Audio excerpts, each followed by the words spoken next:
यही बात कहते हुए कि तेरा वैभव अमर में आज आजादी मिली, आज हम उस आजादी की कृपया जो मेन कर्टन के चिन्ह तो कुछ और होते हैं।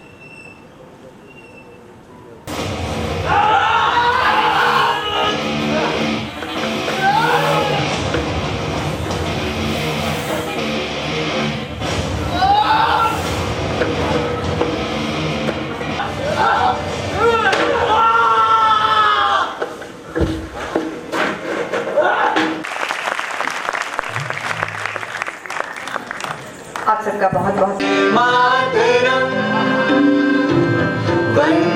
देखिए, ये कला एवं संस्कृति मामले विभाग हरियाणा द्वारा अम्बाला प्रशासन के साथ मिलकर हमारे देश के जननायक प्रधानमंत्री आदरणीय नरेंद्र मोदी जी के आह्वान के ऊपर एक बहुत अच्छी शुरुआत, मैं कहूँगा राष्ट्रीय एकता पर्व के नाते इसको मनाने का जो अमृत महोत्सव हम आज़ादी का मना रहे हैं 75वां साल, उसके ऊपर एक कार्यक्रम हुआ और जिसमें बहुत ही मैं कहूँगा एक शानदार कार्यक्रम हमारे हरियाणा के जो है लोक कलाकारों ने प्रस्तुत किया है और एक माध्यम है, हमारी जो संस्कृति है, जो हमारे संस्कार हैं और जो हमारी विरासत हमें हमारे पूर्वज छोड़ के गए हैं, उनका संघर्ष, जिस प्रकार से उन्होंने वर्षों वर्ष सैकड़ों वर्ष की जो लड़ाई लड़के आज हमें आज़ादी दिलवाई है, उन सबको नमन करने का, उनकी उस महानता को अपने हृदय में धारण करके इस देश के लिए जीने का एक बहुत बड़ा संकल्प हम लोग ले सकते हैं।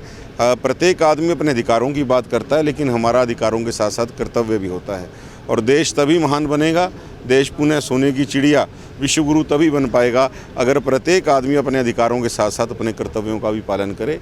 तो आज बड़ा सुंदर कार्यक्रम हुआ। मैं इसके लिए कला संस्कृति के जो मामले विभाग है उसको भी और अम्बाला प्रशासन को हृदय की गहराइयों से बहुत बहुत जो है धन्यवाद कहता हूँ। देखिए, 2024 के चुनाव जो आने हैं सामान्य तौर पे विधानसभा के, अभय चौटाला जी को लगता है कि हमारी राजनीतिक दुकानदारी में सामान ख़त्म हो चुका है। किसान साथियों की भावनाओं को मैं कहूँगा उनसे खिलवाड़ करके या उनका सहारा लेके उसको राजनीतिक सीढ़ी बनाकर वो अपनी राजनीतिक दुकान को चलाना चाहते हैं। लेकिन मैं इलाहाबाद रह के आया हूँ, इस बार का जो मूड है, जनता का मूड है, अभय चौटाला जी के ख़िलाफ़ है, जागीरदारी के ख़िलाफ़ है। और मैं सीधा कहना चाहूँगा कि देखिए, दो तरीके से ही चुनाव होते हैं, या तो संविधान में कोई दिक्कत आ जाए या भगवान किसी को अपने पास बुला ले।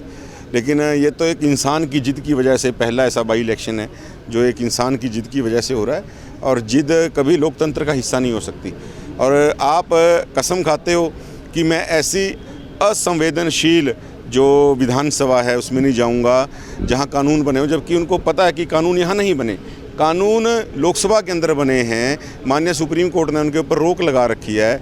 उसके बाद भी केवल एक उंगली कटा के शहीद होना और किसान साथियों की भावनाओं से खिलवाड़ करके अपने आप को राजनीतिक रूप से जिंदा रखने की जो कोशिश अभय चौटाला जी ने की है, आज सारी दुनिया उसको समझती है। विधायक तो वो पहले भी थे, अब भी विधायक का चुनाव लड़ा। कानूनों के ऊपर माननीय सुप्रीम कोर्ट की स्टे पहले भी थी, अब भी स्टे है। कोई चीज़ परिवर्तित नहीं हुई, लेकिन संकल्प उन्होंने किया। लेकिन मुझे लगता है इस बार इलाहाबाद की जनता उनके संकल्प को पूरा कराएगी। संकल्प तो उन्होंने किया था कि मैं विधानसभा में नहीं जाऊंगा, लेकिन इलाहाबाद की जनता इस बार मन बना चुकी है कि अभय चौटाला जी के इस संकल्प को पूरा करना है, उनको विधानसभा नहीं भेजेगी। कभी भी बातचीत का रास्ता बंद नहीं किया। हमारे किसान साथी, किसान भाई इस देश का एक अहम हिस्सा हैं।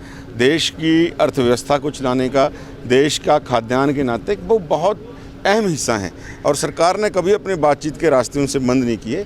मैं तो आपके चैनल के माध्यम से भी निवेदन करूंगा उन किसान साथियों से कि सरकार एक पॉजिटिव तरीके से बातचीत के लिए अगर बुलाती है, आप भी अपने रुख को पॉजिटिव करते हुए इस गतिरोध को रोकिए और देश को मिलजुल कर आगे बढ़ाने में काम कीजिए। 7 साल हो गए सरकार को, किस तरीके से देखते हैं? देखिए, इन 7 सालों के अंदर भ्रष्टाचार मुक्त प्रशासन देने की हमने कोशिश की है और बिना पर्ची, बिना खर्ची, भाई भतीजावाद, क्षेत्रवाद के बिना, परिवारवाद के बिना जिस प्रकार से नौकरियां लगी, जिस प्रकार से चाहे विधायक था उस क्षेत्र का नहीं था, उसके समान रूप से विकास हुआ। आदरणीय मनोहर लाल जी ने एक बहुत बड़ा माइलस्टोन जो है सेट किया है।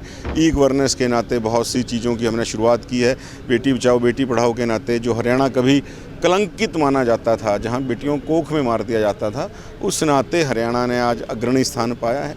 तो 7 साल में बहुत सा काम, मैं कहता हूं आमूल चूल व्यवस्था परिवर्तन का काम आदरणीय मनोहर लाल जी की नेतृत्व की इस भारतीय जनता पार्टी की सरकार ने किया है और आने वाले समय में भी हम ऐसे ही करते रहेंगे।